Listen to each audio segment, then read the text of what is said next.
Good morning, good afternoon, good evening sa inyong lahat. Nandito ho kayo ngayon dahil nakita nyo to sa website or nakita nyo sa Facebook or kung saan man po ninyo nakita. Ngayon, para po mag-register, lalagay po namin yung dito, Facebook namin para na rin ma-legit check nyo kami. Yun po yung purpose nito. Tapos, pag nakipag-usap na kayo sa amin doon, isesend po namin yung link na kung paano mag-register. Tapos, bibigyan po namin kayo ng instruction doon. Ito po yung sample, papakita ko dito sa next clip.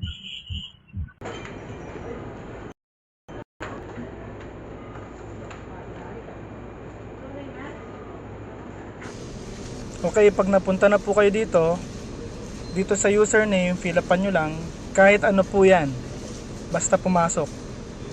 Dito naman, uppercase, lowercase, sensitive, dapat pareho. Tapos sa cell number, kahit ano lang din po, kahit hulaan nyo lang, basta pumasok. Tapos lilitaw na po itong thank you.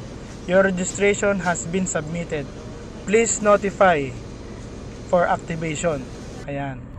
Ayun, pagkatapos po nyan, kung may mga tanong pa po kayo, inquire na lang po kayo dyan sa Facebook. Sige po. Thank you very much.